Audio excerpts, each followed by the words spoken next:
Hello students, welcome to this C and linear data structures online class. Here we are going to discuss about string handling functions. That is how we are going to manipulate the strings using some library functions in C language. Now let us see what is the need for string handling functions. String is not a standard data type, but it can be treated as a derived data type. So we cannot manipulate the string directly using C operators. For this reason, C provides a rich set of string handling functions similar to mathematical functions like square root, power, etc. These are the inbuilt functions which are already present in the header files. The various string handling functions that are supported in C language are bundled in the standard library for C string functions is string.h. So the various string handling functions that are supported by C is shown here. strlen, that means string length, to find out the length of a given string. String copy, copying one string to another. String cat, string ncat, string upper, string lower, string reverse, string compare, string duplicate, and string ncopy. These are the sum of the string handling functions. Note that all these functions can be accessed by including the header file string.h. As I said earlier, we need to include the header file string.h in the beginning of the program. Before using these functions, the programmer should ensure that the string is terminated by null character. Otherwise, the result will be unpredictable and we get wrong results. We shall discuss the descriptions of some of these functions.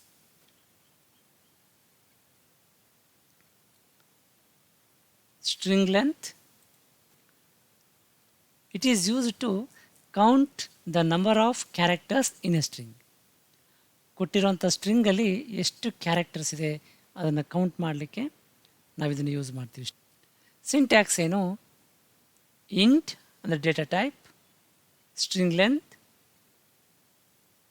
Given string. ಈ function execute ಆದಮೇಲೆ ಬರುವಂಥ result integer ಟೈಪಲ್ಲಿರುತ್ತೆ. Length of the string it may be 5, 10, 15 or something else. ಅದು integer value ಆಗಿದ್ದರಿಂದ type integer. ಇಲ್ಲಿ ಸ್ಟ್ರಿಂಗ್ನ ಒಂದು ಅರೇ ಆಗಿ ಸ್ಟೋರ್ ಮಾಡಿ ಅದರ ಸ್ಟಾರ್ಟಿಂಗ್ ಅಡ್ರೆಸ್ಸನ್ನು ನಾವಿಲ್ಲಿ ಕ್ಯಾರೆಕ್ಟರ್ ಪಾಯಿಂಟರ್ ಯೂಸ್ ಮಾಡಿಕೊಂಡು ಆ್ಯಕ್ಸಸ್ ಮಾಡ್ತೀವಿ. ಸೊ ಎಕ್ಸಾಂಪಲ್ ಏನಿದೆ ಇಲ್ಲಿ, ಹೆಲೋ ಅಂತ ಒಂದು ಸ್ಟ್ರಿಂಗ್ ಇದೆ, ಅದನ್ನು str1ಗೆ ಅಸೈನ್ ಮಾಡ್ತೀವಿ, ಇನಿಷಿಯಲೈಸ್ ಮಾಡ್ತೀವಿ. ಇಲ್ಲಿ ಸ್ಟ್ರಿಂಗ್ str1 ಅನ್ನೋದು ಕ್ಯಾರೆಕ್ಟರ್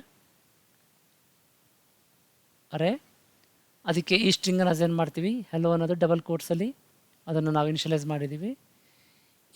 ಇದರ ಲೆಂತನ್ನು ನಾವು ಫೈಂಡ್ ಔಟ್ ಮಾಡಬೇಕು ಅಂತಂದರೆ ಈ ಫಂಕ್ಷನನ್ನು ಯೂಸ್ ಮಾಡ್ಕೊಳ್ತೀವಿ. String length of str1.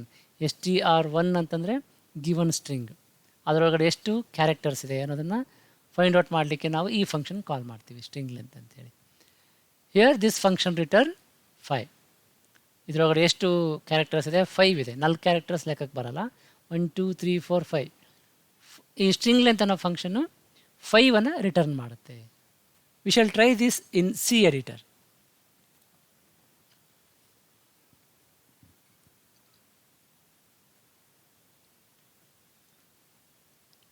ನಮಗೆ ಸಿ ಎಡಿಟರ್ ವರ್ಕ್ ಮಾಡೋದು ಗೊತ್ತಿದೆ ಅಲ್ವಾ? ಒಂದು ನ್ಯೂ ಫೈಲ್ ತೊಗೊಂಡಿದ್ದೀವಿ.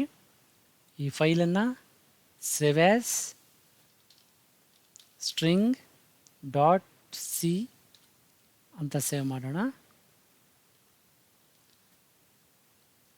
ಈಗ ನಾವು ಸ್ಟ್ರಿಂಗ್ ಲೆಂತ್ ಯೂಸ್ ಮಾಡಿಕೊಂಡು ಒಂದು ಪ್ರೋಗ್ರಾಮ್ ಬರೆಯೋಣ. Hash include stdio.h. ಇದೊಂದು ಹೆಡರ್ ಫೈಲ್ ಬೇಕು. ನಾವು ಇನ್ಪುಟ್ ಮತ್ತು ಔಟ್ಪುಟ್ ಮಾಡ್ಕೊಳ್ಳೋಕ್ಕೆ. ಇನ್ನೊಂದು ಹ್ಯಾಶ್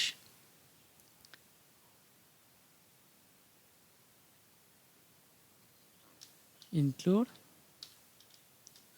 string.h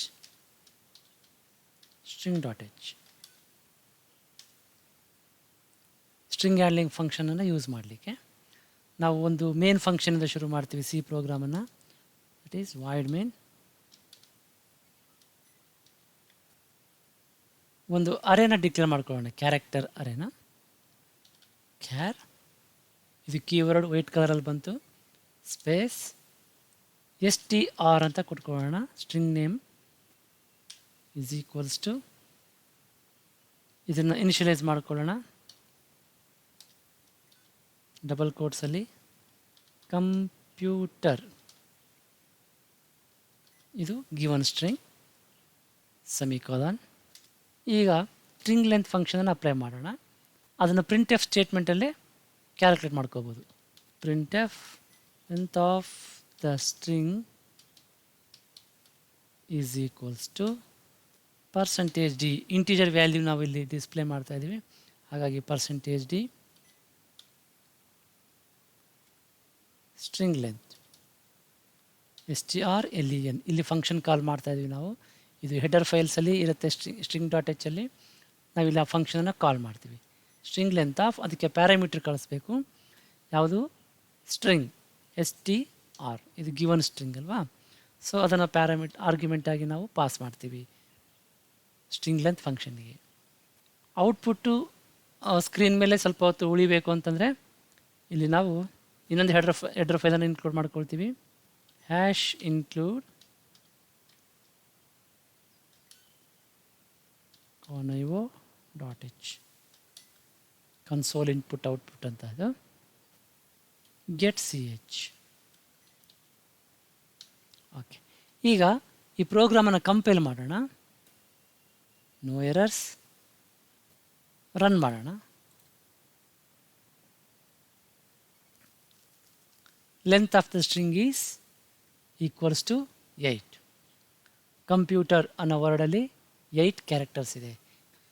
ಹೀಗೆ ಸ್ಟ್ರಿಂಗ್ ಲೆಂತ್ ಫಂಕ್ಷನ್ನ ಯೂಸ್ ಮಾಡಿಕೊಂಡು ನಾವು ಗಿವನ್ ಸ್ಟ್ರಿಂಗಲ್ಲಿ ಎಷ್ಟು ಕ್ಯಾರೆಕ್ಟರ್ಸ್ ಇದೆ ಅನ್ನೋದನ್ನು ಫೈಂಡ್ ಔಟ್ ಮಾಡ್ಬೋದು. Next string handling function string compare. 2 ಸ್ಟ್ರಿಂಗ್ಸನ್ನು ಕಂಪೇರ್ ಮಾಡ್ತೀವಿ, whether those are same or not ಅಂತ. ಇಲ್ಲಿ ನಾವು ಕಂಪೇರ್ ಮಾಡುವಾಗ ಅದರ ಆಸ್ಕಿ ವ್ಯಾಲ್ಯೂಸ್ ಏನಿದೆ, ಈಚ್ ಸ್ಟ್ರಿಂಗಲ್ಲಿರುವಂಥ ಕ್ಯಾರೆಕ್ಟರ್ನ ಆಸ್ಕಿ ವ್ಯಾಲ್ಯೂಸ್ ಇದೆ, ಅದನ್ನು ಕಂಪೇರ್ ಮಾಡ್ತೀವಿ. ನಮಗೆ ಇಲ್ಲಿ 2 ಸ್ಟ್ರಿಂಗ್ ಬೇಕು. S1 ಅಂದರೆ ಸ್ಟ್ರಿಂಗ್ 1, ಇದು string 2. This function is used to compare 2 strings. This is string 1 and this is string 2. The comparison starts with first character of each string. The comparison will continue till the corresponding characters are differ or until the end of the character reached. If the 2 strings are equal, the function returns 0. That's why we have been using integer type here. If S1 is greater than S2, a positive value is returned. If S1 is less than S2, the function returns a negative value. So ಯಾವಾಗ 2 strings equal ಆದಾಗ ಮಾತ್ರ 0ನ return ಮಾಡುತ್ತೆ ಈ function. ಆಗ 2 strings equal ಅಂತ ಅರ್ಥ. ಅದನ್ನು ಬಿಟ್ಟು ಬೇರೆ ಯಾವ ವ್ಯಾಲ್ಯೂಸ್ ಬಂದರೂ ಕೂಡ they are not equal.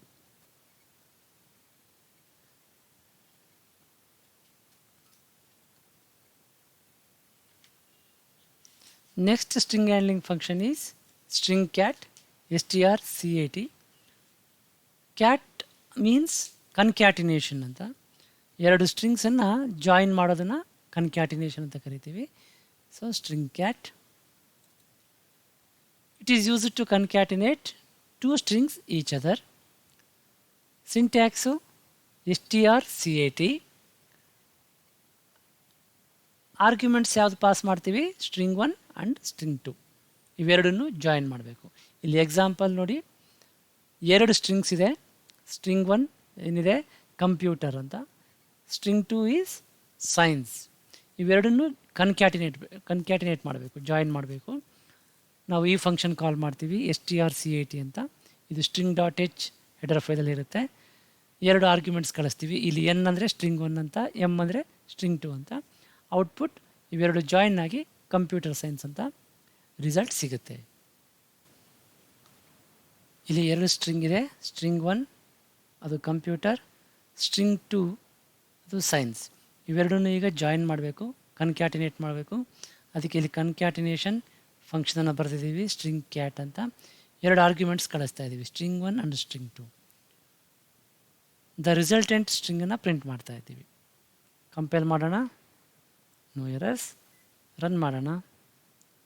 The resultant string is computer science. ನೋಡಿ, ಅಲ್ಲಿ ವಿತೌಟ್ ಸ್ಪೇಸ್ ಅದು ಜಾಯಿನ್ ಆಗಿದೆ, 2 strings. Next function string upper. ಅಂದರೆ ಗಿವನ್ ಸ್ಟ್ರಿಂಗನ್ನು ಅಪ್ಪರ್ ಕೇಸಸ್ಗೆ ಕನ್ವರ್ಟ್ ಮಾಡೋದು ಈ ಫಂಕ್ಷನಿನ ಉದ್ದೇಶ. It converts a string to its upper case. Syntax ಇದು str UPR. UPR ಅಂತಂದರೆ ಅಪ್ಪರ್ ಅಂತ. ಆರ್ಗ್ಯುಮೆಂಟಾಗಿ ನಾವು ಸ್ಟ್ರಿಂಗನ್ನು ಪಾಸ್ ಮಾಡ್ತೀವಿ. ಯಾವ ಸ್ಟ್ರಿಂಗನ್ನು ನಾವು ಕನ್ವರ್ಟ್ ಮಾಡಬೇಕಾಗಿದೆ ಅಪ್ಪರ್ ಕೇಸ್ಗೆ ಅದನ್ನು. ಎಕ್ಸಾಂಪಲ್, str ಅನ್ನೋದು ಕ್ಯಾರೆಕ್ಟರ್ ಸ್ಟ್ರಿಂಗ್, ಅದರ ಸೈಜ್ 20. ಏನು ಇನಿಷಿಯಲೈಸ್ ಮಾಡಿದ್ದೀವಿ ಅದಕ್ಕೆ? ಕಂಪ್ಯೂಟರ್ ಅಂತ. str UPR ಆಫ್ ಸ್ಟ್ರಿಂಗ್ ಈ ಫಂಕ್ಷನ್ ಕಾಲ್ ಮಾಡಿದ ತಕ್ಷಣ ನಮಗೆ ರಿಸಲ್ಟ್ ಏನು ಬರುತ್ತೆ? ಸೇಮ್ ಸ್ಟ್ರಿಂಗು ಅಪ್ಪರ್ ಕೇಸಲ್ಲಿ ಪ್ರಿಂಟ್ ಆಗುತ್ತೆ. ನಾವು ಅದನ್ನು ಟ್ರೈ ಮಾಡಿ ನೋಡ್ಬೋದು. ಕಂಪ್ಯೂಟರ್, ಇಲ್ಲಿ ನಮ್ಗೆ ಒಂದು ಸ್ಟ್ರಿಂಗ್ ಸಾಕು, str1. ಸೊ str2ನ ನಾನು ಕಮೆಂಟ್ ಅಂತ ಮಾರ್ಕ್ ಮಾಡಿದ್ದೀನಿ. ಇಲ್ಲಿ ನಾವು ಅಪ್ಪರ್ ಕೇಸಿಗೆ ಕನ್ವರ್ಟ್ ಮಾಡಬೇಕಾಗಿರೋದ್ರಿಂದ ಇಲ್ಲಿ ಲೋಯರ್ ಕೇಸಲ್ಲಿ ಸ್ಟ್ರಿಂಗನ್ನು ಇನಿಷಿಯಲೈಸ್ ಮಾಡಿದ್ದೀನಿ. ಈಗ str UPR ಇದನ್ನು ಫಂಕ್ಷನನ್ನು ಕಾಲ್ ಮಾಡ್ತೀವಿ. ಒಂದು ಸ್ಟ್ರಿಂಗನ್ನು ಅಂದರೆ str1 ಇದೆಯಲ್ವ ಅದನ್ನು ಆರ್ಗ್ಯುಮೆಂಟಾಗಿ ಪಾಸ್ ಮಾಡ್ತೀವಿ ಫಂಕ್ಷನ್ಗೆ. ಈಗ ಇದನ್ನು ಕಂಪೈಲ್ ಮಾಡಿ ನೋಡೋಣ. Okay, no errors. ರನ್ ಮಾಡಿ ನೋಡೋಣ. The resultant string is computer. ನೋಡಿ, ಲೋಯರ್ ಕೇಸಲ್ಲಿ ಕೊಟ್ಟಿದ್ದು ನಾವು ಕಂಪ್ಯೂಟರ್ ಅಂತ, ಅದು ಅಪ್ಪರ್ ಕೇಸ್ಗೆ ಕನ್ವರ್ಟ್ ಆಯಿತು. ಇದು ಅದರ ರಿವರ್ಸ್ ಪ್ರೋಸೆಸ್. str LWR ಅಂದರೆ ಲೋಯರ್ ಕೇಸ್ಗೆ ಕನ್ವರ್ಟ್ ಮಾಡೋದು. ನಮಗೆ ಬೇಕಾಗಿರೋ ಸ್ಟ್ರಿಂಗನ್ನು ಈ ಫಂಕ್ಷನ್ಗೆ ಆರ್ಗ್ಯುಮೆಂಟಾಗಿ ಪಾಸ್ ಮಾಡ್ತೀವಿ, str LWR ಅಂತ. ಅದನ್ನು ಚೆಕ್ ಮಾಡಿ ನೋಡೋಣ. ಈಗ ಇಲ್ಲಿ ಇದನ್ನು ಅಪ್ಪರ್ ಕೇಸಲ್ಲಿ ಇನಿಷಿಯಲೈಸ್ ಮಾಡೋದು. ಸ್ಟ್ರಿಂಗ್ 1 ಅಪ್ಪರ್ ಕೇಸಲ್ಲಿ ಇನಿಷಿಯಲೈಸ್ ಮಾಡೋಣ. ಕಂಪ್ಯೂಟರ್, ಈಗ ಅದು ಲೋಯರ್ ಕೇಸ್ಗೆ ಕನ್ವರ್ಟ್ ಆಗಬೇಕು. ಅದಕ್ಕೆ ನಾವು str LWR ಈ ಫಂಕ್ಷನನ್ನು ಕಾಲ್ ಮಾಡ್ತೀವಿ. ಅದಕ್ಕೆ ನಾವು str LWR ಈ ಫಂಕ್ಷನ್ ಕಾಲ್ ಮಾಡ್ತೀವಿ. ಸೇಮ್ ಸ್ಟ್ರಿಂಗ್ 1 ಆರ್ಗ್ಯುಮೆಂಟಾಗಿ ಪಾಸ್ ಮಾಡ್ತೀವಿ. ಕಂಪೈಲ್ ಮಾಡ್ತೀವಿ, ನೋ ಎರರ್ಸ್. ರನ್ ಮಾಡ್ತೀವಿ. The resultant string is computer. ನಾವು ಅಪ್ಪರ್ ಕೇಸಲ್ಲಿ ಕೊಟ್ಟಿದ್ವಿ ಸ್ಟ್ರಿಂಗ್ 1, ಅದು ಲೋಯರ್ ಕೇಸ್ಗೆ ಕನ್ವರ್ಟ್ ಆಗಿದೆ. ಇದು ಸ್ಟ್ರಿಂಗ್ ರಿವರ್ಸ್ ಅಂತ. ಒಂದು ಗಿವನ್ ಸ್ಟ್ರಿಂಗನ್ನು ರಿವರ್ಸ್ ಆರ್ಡ್ರಲ್ಲಿ ಡಿಸ್ಪ್ಲೇ ಮಾಡೋದು. ಎಕ್ಸಾಂಪಲ್, ಇಲ್ಲಿ ಕಂಪ್ಯೂಟರ್ ಅಂತ ಇದೆ ನೋಡಿ, ಅದನ್ನು ರಿವರ್ಸ್ ಆರ್ಡ್ರಲ್ಲಿ RETUPMOC ಹೀಗೆ ಪ್ರಿಂಟ್ ಮಾಡಬೇಕು. ಯಾವುದೇ ಸ್ಟ್ರಿಂಗನ್ನು ನಾವು ಕೊಟ್ಟಾಗ ಅದು ರಿವರ್ಸ್ ಆಗಿ ಪ್ರಿಂಟ್ ಮಾಡಬೇಕು ಅಂತಂದರೆ ನಾವು ಈ ಫಂಕ್ಷನನ್ನು ಕಾಲ್ ಮಾಡ್ತೀವಿ, str REV ಅಂತಂದರೆ ರಿವರ್ಸ್ ಅಂತ. Argument here is given string. Okay, ಇಲ್ಲಿ ಸ್ಟ್ರಿಂಗ್ 1 ಅದೇ ಇರಲಿ, ಸ್ಟ್ರಿಂಗ್ ಲೋಯರ್ ಬದಲಿಗೆ ಸ್ಟ್ರಿಂಗ್ ರಿವರ್ಸ್ REV. ಓಕೆ, ಈಗ ಕಂಪೈಲ್ ಮಾಡೋಣ, ರನ್ ಮಾಡೋಣ. ದ ರಿಸಲ್ಟೆಂಟ್ ಸ್ಟ್ರಿಂಗ್ ಈಸ್ ನೋಡಿ RETUPMOC. ಕಂಪ್ಯೂಟರ್ ರಿವರ್ಸ್ ಆಗಿ ಪ್ರಿಂಟ್ ಆಗಿದೆ. These are some of the string handling functions. ಇದರ ಹೊರತಾಗಿ ಇನ್ನೂ ಕೆಲವು ಸ್ಟ್ರಿಂಗ್ ಹ್ಯಾಂಡ್ಲಿಂಗ್ ಫಂಕ್ಷನ್ಸ್ ಇದೆ, ನೀವು ಅದನ್ನು ಟ್ರೈ ಮಾಡಿ.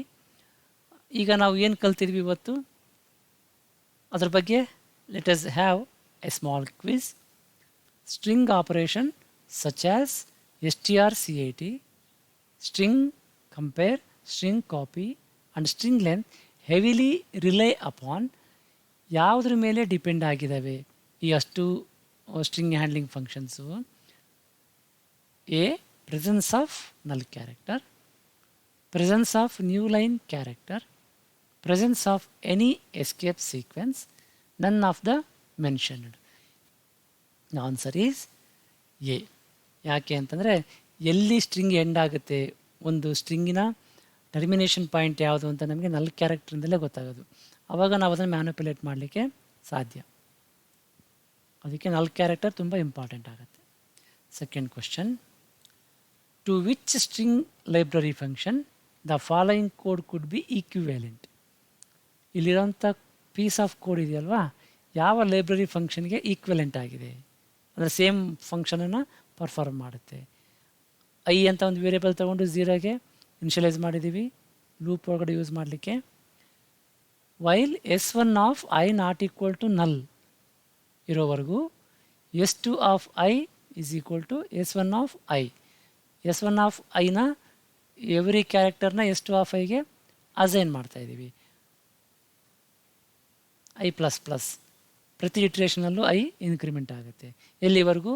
S1 ನಲ್ ಆಗೋವರೆಗೂ. ಇದು ಯಾವ ಸ್ಟ್ರಿಂಗ್ ಹ್ಯಾಂಡ್ಲಿಂಗ್ ಫಂಕ್ಷನ್ಗೆ ಈಕ್ವಲೆಂಟು? ರೈಟ್, ಇದು ಸ್ಟ್ರಿಂಗ್ ಕಾಪಿ strcpy, ಅಂದರೆ ಸ್ಟ್ರಿಂಗ್ 1ನಲ್ಲಿರೋಂಥ ಕ್ಯಾರೆಕ್ಟರ್ಸನ್ನು ಸ್ಟ್ರಿಂಗ್ 2ಗೆ ಕಾಪಿ ಮಾಡ್ತಾ ಇದ್ದೀವಿ. ಇಲ್ಲಿಗೆ ಅರೇಸ್ ಕಾನ್ಸೆಪ್ಟ್ ಮುಗಿಯುತ್ತೆ. ಅದರಲ್ಲಿ ಸ್ಟ್ರಿಂಗ್ಸ್ ಅಂದರೆ ಕ್ಯಾರೆಕ್ಟರ್ ಅರೇಸ್, ಅದರ ಡಿಕ್ಲರೇಷನ್ ಮತ್ತು ಇನಿಷಿಯಲೈಸೇಷನನ್ನು ನಾವು ನೋಡಿದ್ದೀವಿ. ನೆಕ್ಸ್ಟ್ ಕ್ಲಾಸಲ್ಲಿ ಫಂಕ್ಷನ್ಸ್ ಕಾನ್ಸೆಪ್ಟನ್ನು ಡಿಸ್ಕಸ್ ಮಾಡೋಣ. Thank you.